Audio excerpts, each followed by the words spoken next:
अब मैं उस पहाड़ी के अंदर, उस गुफा के अंदर लेके चल रहा हूँ आपको, जहाँ पे भगवान बुद्ध रह करके तपस्या की। और बौद्ध साहित्य में, त्रिपिटक साहित्य में इस बात का वर्णन मिलता है।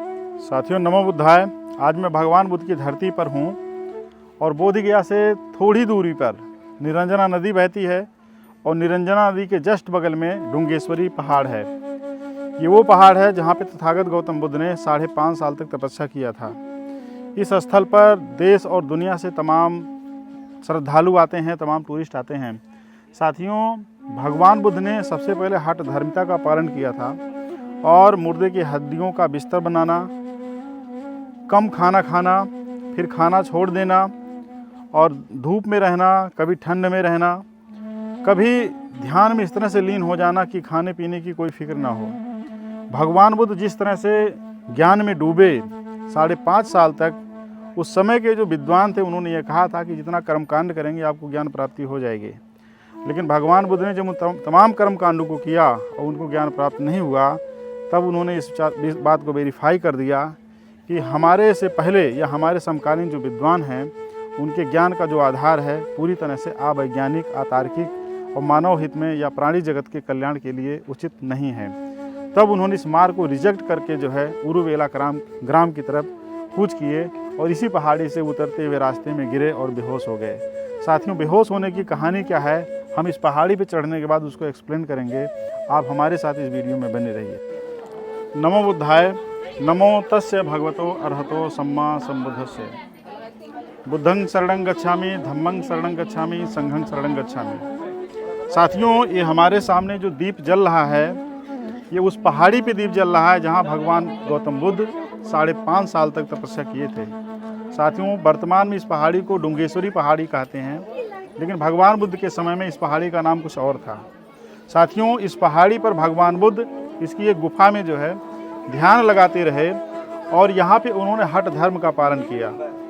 जो अग्निहोत्री थे, जो भूखे पेट रहते थे, जो लोग पूरी तरीके से जो है अपने शरीर को कष्ट देते थे और यह बताते थे कि हमें ज्ञान प्राप्त हो जाएगा, भगवान बुद्ध ने अपने समकालीन तमाम विद्वानों के बताए हुए प्रयोजन के हिसाब से ध्यान साधना किया। पहले वो भरपेट भोजन करके ध्यान लगाते थे, फिर आधा पेट खा करके ध्यान लगाते थे, फिर एक फली खा करके ध्यान लगाते थे, फिर भूखे रह करके ध्यान लगाना शुरू किया। ऐसे में एक समय ऐसा आया जब उन्होंने अनाज और पानी दोनों को छोड़ दिया और ध्यान लगाते लगाते ध्यान में इस तरह से डूब गए कि उनका पेट और पीठ सट गया। उनकी जो हड्डियां हैं बाहर से दिखाई देने लगी थीं। स्पष्ट ये जाहिर हो रहा था कि इनका जो कंकाल है वो पूरी तरीके से मांस रहित है, मतलब मांस शरीर में नहीं है और पूरी तरीके से मृत्यु के करीब पहुंच चुके हैं। साथियों, ये जलते हुए चिराग 2500 साल के उस बुद्ध की याद दिलाते हैं जिन्होंने यहाँ रह करके तपस्या किया। आज दुनिया जिस पाखंड में लिप्त है, जिस अंधकार में जी रही है, भगवान गौतम बुद्ध ने 2500 साल पहले एक ऐसे दर्शन का सूत्रपात किया जिसको हम मध्यम मार्ग कहते हैं, जिसको हम कहते हैं प्रतित समुत्पाद, जिसको हम कहते हैं अनिच्चा व संखारा। भगवान गौतम बुद्ध ने सारे कर्म कांडों को रिजेक्ट करते हुए साइंटिफिक टेम्परामेंट के साथ मध्यम मार्गी दर्शन का सूत्रपात करते हुए यह बताया कि हमें समाज को और प्रकृति को, दोनों के टेम्परामेंट को समझते हुए साइंटिफिक टेम्परामेंट के साथ और सामाजिक लोकाचार यानी रिलीजियस इथोस के साथ जीना होगा, तभी हम समाज में नया बदलाव ला सकते हैं। साथियों, भगवान गौतम बुद्ध इसलिए कहते हैं कि आप किसी से डरिए नहीं, आप कोई गलत काम मत कीजिए, लेकिन उसके लिए आपको करना पड़ेगा कि मनोपबंगमा धम्मा मनोसेठा मनोमया मन साचे पदुत्थेन भासति वा करोति वा ततो न दुख मन वेति चक्कं वा भवतो पदं। भगवान बुद्ध धम्म पद की इस पहली लाइन में, पहले सूत्र में कहते हैं कि मन सभी दुखों का पूर्वगामी है। अगर आपका मन आपके नियंत्रण में है तो कोई गलत काम आप नहीं करेंगे, लेकिन जिस तरीके से बैल के पीछे बैलगाड़ी का पहिया चलता है, अगर आप गलत तरीके से सोचेंगे तो ठीक उसी तरीके से जैसे बैलगाड़ी के पीछे पहिया चलता रहता है, बैल के पीछे बैलगाड़ी का पहिया चलता रहता है, ठीक उसी तरीके से दुख आपके साथ चलता रहेगा।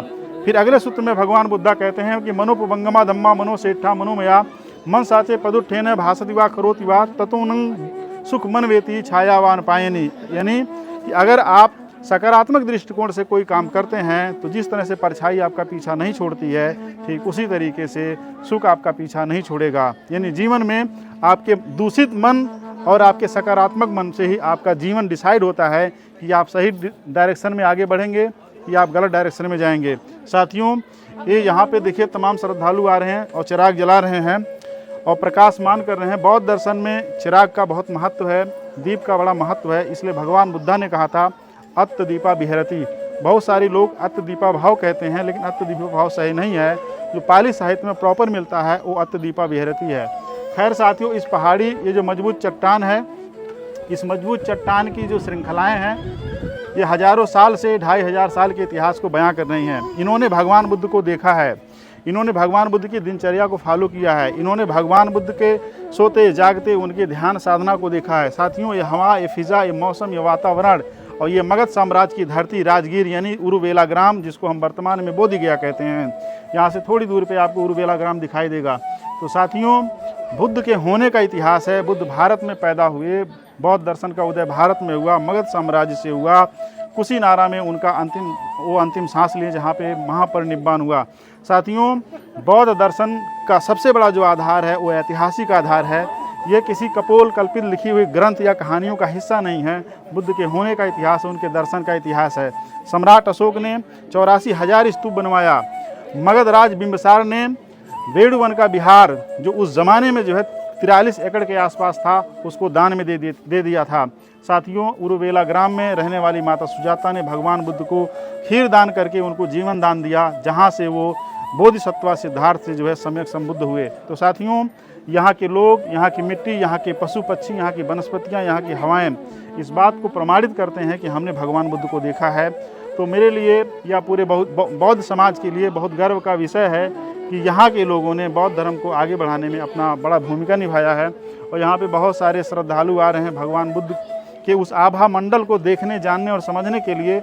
इनके चेहरों को जब आप पढ़ेंगे तब आप देखेंगे कि भगवान बुद्ध को लेकर के कितना ज़्यादा ही इमोशनल हैं, क्योंकि भगवान बुद्ध हर उलझे हुए व्यक्ति के सुलझे हुए सवालों का एक मुकम्मल जवाब हैं। तो साथियों, अब हम उस गुफा में आपको ले चलेंगे जहाँ पे भगवान बुद्ध ध्यान लगा करके निरंतर अनिच्चा व संखारा की तरफ बढ़ते रहे। अब मैं उस पहाड़ी के अंदर, उस गुफा के अंदर लेके चल रहा हूँ आपको, जहाँ पे भगवान बुद्ध रह करके तपस्या किए जो है। और बौद्ध साहित्य में, त्रिपिटक साहित्य में इस बात का वर्णन मिलता है कि वो जब राजगीर की पहाड़ी पे जब गए तो सिंह की भांति वो जो है उस गुफा में विराजमान थे जो है। साथियों, आइए हम उस गुफा का दर्शन कराते हैं।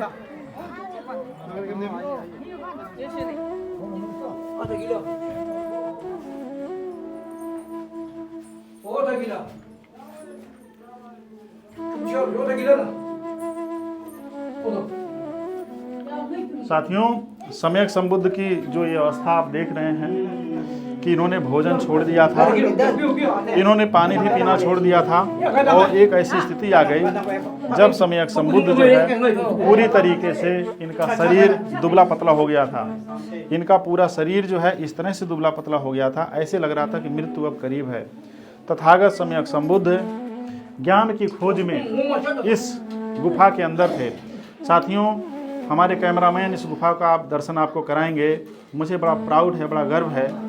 जो लोग शहरों के चकाचौंध में आज उलझ गए हैं, जिनको ये लगता है कि दुनिया में ज्ञान की खोज बहुत ही शहरी चकाचौंध में रहकर प्राप्त की जा सकती है, और बहुत सारे लोग आज दुनिया के उन तमाम विद्वानों पे रिसर्च कर रहे हैं जो खेतों में रहें, खलिहानों में रहें, बाग बगीचों में रहें, लेकिन उन लोगों को ये जो गुफा है, ये जो गुफा में ये पत्थर काले पड़ गए हैं। साथियों, इस बात को प्रमाणित करते हैं ये पत्थर, ये गुफा और ये सन्नाटा, ये ऊंची पहाड़ी, कि आप अकेले में रह करके अगर सकारात्मक ज्ञान की खोज में रह करके ज्ञान की खोज करेंगे तो निश्चित ही अगर वह ज्ञान आपका अच्छा है तो पूरी दुनिया में वो पूजनीय हो जाएगा। पूरी दुनिया के रिसर्च स्कॉलरों के लिए वह रिसर्च का विषय हो जाएगा।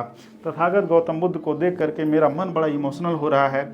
यहाँ के लोग बहुत इमोशनल हैं, और जिस श्रद्धा भाव से सम्यक संबुद्ध ने जो है प्रतीत समुत्पाद का खोज किया, अनिच्चा व संखारा की खोज किया, उनके दर्शन को डिफाइन करने के लिए विनय पिटक है, सुत्त पिटक है, विधम्म पिटक है। सुत्त पिटक में ढेर सारे ग्रंथ हैं साथियों, जैसे मध्यम निकाय है। इसके अलावा आप देखेंगे जो है अंगुत्तर निकाय है, संयुक्त निकाय है, दीघ निकाय है, खुद्दक निकाय है।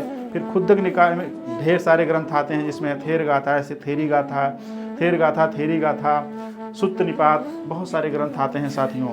और इसके ऊपर अट्टकथाएँ ढेर सारी लिखी गई। पाली त्रिपिटक साहित्य बौद्ध दर्शन से भरा पड़ा हुआ है। तो साथियों, सम्यक संबुद्ध के चरणों में मेरा बार बार नमन है कि इस अंधेरे में अगर यहाँ पे लोग ना रहें और दिन के उजाले में आपको यहाँ उजाले में आप देख रहे हैं कि यहाँ पूरी तरीके से अंधेरा है। एक लाइट जल रही है और ये एक दीपक जल रहा है और बाहर से थोड़ा सा उजाला आ रहा है। अगर बाहर के उजाले को ढक दिया जाए, इस लाइट को ऑफ कर दिया जाए तो कम्प्लीटली यहाँ पे रात है, पूरी तरीके से रात का मौसम है। इस दिन के उजाले में भी मैं दिन में वीडियो बना रहा हूँ साथियों। तो ये जो अंधेरा है, ये सन्नाटा जो है, कहते हैं कि चरम जो ज्ञान की खोज है वो सन्नाटे में की जा सकती है और सन्नाटे में खोजा हुआ ज्ञान जो प्रकाशपुंज बनकर उभरता है वह निश्चित ही अकाट्य होता है। क्योंकि जहाँ पे आपकी नीयत साफ हो, जहाँ आपका साइंटिफिक टेम्परामेंट हो, जहाँ पे मनुष्य, प्रकृति और तमाम लोगों के कल्याण की बात हो, उसको कोई मिटा नहीं सकता। भगवान बुद्ध का दर्शन सिर्फ मानव जीवन को लेकर के नहीं था, उनका दर्शन जो है सजीवों के लिए भी था और निर्जीवों के लिए था, यानी कि living being and non living being के लिए उनका दर्शन था। इसलिए भगवान बुद्ध के दर्शन में जहाँ अंत कल्याण मध्य कल्याण की बात कही गई है तो उसमें पूरे नेचर के कल्याण की बात की गई है, जिसमें तमाम निर्जीव सजीव दोनों आते हैं। झील, तालाब, पोखरे, नदियाँ, हवाएं सब आती हैं, मनुष्य, तमाम जीव जंतु आते हैं। तो भगवान बुद्ध का दर्शन एकांगी दर्शन नहीं है। बहुत सारे लोग क्या करते हैं कि मनुष्यों के लिए दर्शन की बात करते हैं, समानता की बात करते हैं, प्रेम की बात करते हैं, लेकिन वहीं पर वो पशुओं की बलि भी देते हैं, जीवों की हत्याएं भी करते हैं। भगवान बुद्ध का दर्शन मनुष्य और जीव जंतुओं के सबके प्रेम और सौहार्द की बात करता है। तो वहाँ पे समानता की बात इस तरह से व्याप्त है कि वो जीवों के लिए कल्याण की बात करते हैं भगवान बुद्ध जो है। इसलिए दुनिया आज जहाँ ग्लोबल वार्मिंग से गुजर रही है, वहीं पर बौद्ध दर्शन, बौद्ध राष्ट्र जो है बहुत अच्छी तरीके से जीवन यापन कर रहे हैं, क्योंकि बुद्धिज्म होने की वजह से वहाँ के लोगों में एक ऐसा जो है विचार व्याप्त है कि वो नेचर का पूरी तरह से कंजर्वेशन कर रहे हैं। साथियों, मैं नमन करता हूँ।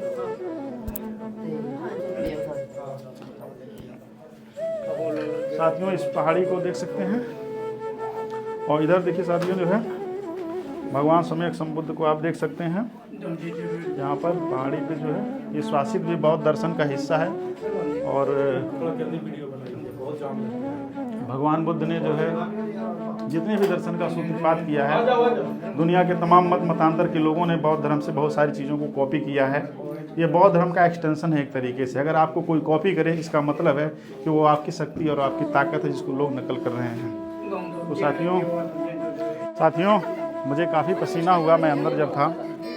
भगवान बुद्ध को वैशाख पूर्णिमा के दिन ज्ञान प्राप्त हुआ था। आप सोचिए साथियों जो है इतने भयंकर गर्मी में ये आपका आज जो है ये दिसंबर का महीना है, ठंड आ जाती है, लेकिन वहाँ जाने के बाद गुफा के अंदर जिस तरीके से एक घुटन टाइप का माहौल दिखाई दे रहा था, जिस तरह से सांस लेना मुश्किल था, गर्मी लग रही थी, भगवान बुद्ध वहाँ रह करके तपस्या किए थे। साथियों, सुविधाएं ज्ञान के एक तरीके से साथ भी हैं और उसके विरुद्ध भी हैं। इसलिए ज्ञान की चरम अनुभूति के लिए आपका एकांत होना बहुत ज़रूरी है। इस पहाड़ी के जस्ट बगल में, गुफा के जस्ट बगल में एक छोटी सी मोनेस्ट्री बनाई गई है, जहाँ पे बौद्ध श्रद्धालु आते हैं, ध्यान साधना लगाते हैं। मैं आपको उस मोनेस्ट्री का दर्शन कराना चाहूँगा। आप इस मोनेस्ट्री में आइए, जो है छोटा साइड को। सम्यक संबुद्ध की यहाँ पे एक विशाल प्रतिमा लगी हुई है। साथियों, ये प्रतिमा का जो डायरेक्शन है उरुवेला ग्राम की तरफ है। जब हम उधर से आ रहे थे और पहाड़ी का ढलान इधर से है, जहाँ सम्यक संबुद्ध है, इसके बाद पहाड़ी की जस्ट ऊंचाई शुरू होती है। तो सम्यक संबुद्ध ने, यानी भगवान गौतम बुद्ध सिद्धार्थ गौतम के रूप में, जब उन्होंने इस पहाड़ी को सेलेक्ट किया तो यहाँ पे सुरक्षा के दृष्टिकोण से भी तमाम जीव जंतु इस ऊपर बहुत आसानी से नहीं चल सकते हैं। और सामने खेत के विशाल मैदान है, शुद्ध हवा पानी है, गाँव है, उसके जस्ट बगल में नदी है। भगवान बुद्ध जब इस पहाड़ी पर भी थे तो इस पहाड़ी पर रहने के बावजूद भी उन्होंने जो है हठ धर्मिता का पालन किया। इसलिए आसपास के गांव से भिक्षाटन करके उस तरह सुख सुविधाओं का लाभ नहीं लिया। हठ धर्मिता का अध्ययन करके ही उन्होंने ये बताया कि हठ धर्मिता का मतलब ज्ञान नहीं होता है। उरुवेला जब वो गए तो अर्य परिसन सूत्र, जो मध्यम निकाय का एक ग्रंथ, मध्यम निकाय का एक सूत्र है अर्य परिसन सूत्र। अर्य परिसन सूत्र में भगवान बुद्ध कहते हैं कि हमने जो है डुंगेश्वरी पहाड़ी यानी राजगीर की पहाड़ी को छोड़ करके उरुवेला ग्राम क्यों पसंद किया। उसमें वो कारण बताते हैं कि उरुवेला ग्राम में निरंजना नाम की नदी बहती थी जिसका मैं पानी पी सकता था। उरुवेला ग्राम में एक जंगल था जहाँ पे शांति थी, मैं ध्यान लगा सकता था, जहाँ पे एक वृक्ष है। उरुवेला ग्राम के पास में जा करके मैं भिक्षाटन कर सकता था। तो सम्यक संबुद्ध ने कहा कि ये 3 बड़े कारण थे कि हमने राजगीर की पहाड़ी को छोड़ करके उरुवेला ग्राम को पसंद किया, क्योंकि जो आज बोधि महाबोधि टेम्पल है उसके जस्ट बगल में निरंजना नदी बहती है और निरंजना नदी के जस्ट बगल में उरुवेला ग्राम है। वो पूरा उरुवेला ग्राम, उरुवेला जंगल, निरंजना नदी, ये तीनों का जो कॉम्बिनेशन था भगवान सम्यक संबुद्ध को बहुत पसंद आया और उसकी मनोरम छटा आज भी हमको उसी रूप में दिखाई देती है। आपका मन मोह लेगा। आप बोधि गया यानी उरुवेला ग्राम जरूर आएँ और इस पहाड़ी का जरूर दर्शन करें। डुंगेश्वरी पहाड़ी पर आप ज़रूर आएँ। जो है थोड़ा सा इधर हम दिखाना आपको चाहेंगे कि कभी सम्यक संबुद्ध ने इन पहाड़ों को पे रह करके इनको जिस तरीके से क्या नाम है टच किया होगा, अनुभूति किया होगा, समझा होगा। साथियों, दुनिया में फेल्यूर से आप जितना सीख सकते हैं आप सक्सेस की तरफ उतना बढ़ सकते हैं। भगवान बुद्ध ने जहाँ जितना दर्शन ध्यान वगैरह लगाने के बाद उन्होंने यह बताया कि जिस मार्ग को अभी तक मैं फॉलो कर रहा था उस मार्ग से ज्ञान प्राप्ति नहीं की जा सकती, लेकिन उनकी बॉडी की प्रैक्टिस इतनी अच्छी हो गई कि जब वो 49 दिन तक ध्यान साधना लगाए उरुवेला ग्राम में, तो यही प्रैक्टिस का नतीजा था कि वो 7 दिन तक ध्यान लगाते रहे और वो पटिवेद, परियति, पटिपत्ति की खोज करते करते जो है उन्होंने अनिच्चा व संखारा, द्रव्य, आयतन और उस दर्शन की खोज किया जिसका आज पूरी दुनिया दीवानी है। साथियों, इसी तरीके से बौद्ध स्थलों को मैं आपको दिखाता रहूँगा। आप भगवान बुद्ध का दर्शन करते रहिए, उनके उन स्थलों का दर्शन करते रहिए जहाँ पर रह करके उन्होंने प्रैक्टिकली अध्ययन किया, स्टडी किया। साथियों, बुद्ध महान इसलिए नहीं हैं कि वो राजा के बेटे थे, बुद्ध इसलिए महान है कि उन्होंने महान ज्ञान की खोज किया और जितने बहुत ज़्यादा कष्टों को सहने के बाद किया। आज आप दिन में नहीं जाएंगे, गाड़ियों से, 4 व्हीलर से लोग जाते हैं, सारी सुविधाओं में लैस होकर के टूरिस्ट की तरह आप जाते हैं, घूम के चले जाते हैं। वहाँ एक रात बिता के देखिए, तब आपको समझ में आएगा पहाड़ की किसी गुफा में आज की डेट में रहना कितना मुश्किल है। साथियों, ये बुद्ध ही थे जिन्होंने खोज करके दिखाया। बुद्ध आप भी बन सकते हैं, तथागत ने यह भी बात कही, लेकिन आपको उसी तरीके से काम करना होगा। साथियों, हम बहुत डेप्थ में आपको जानकारी से अवगत कराते रहेंगे। नमो बुद्धाय, नमो धम्माय, नमो संघाय।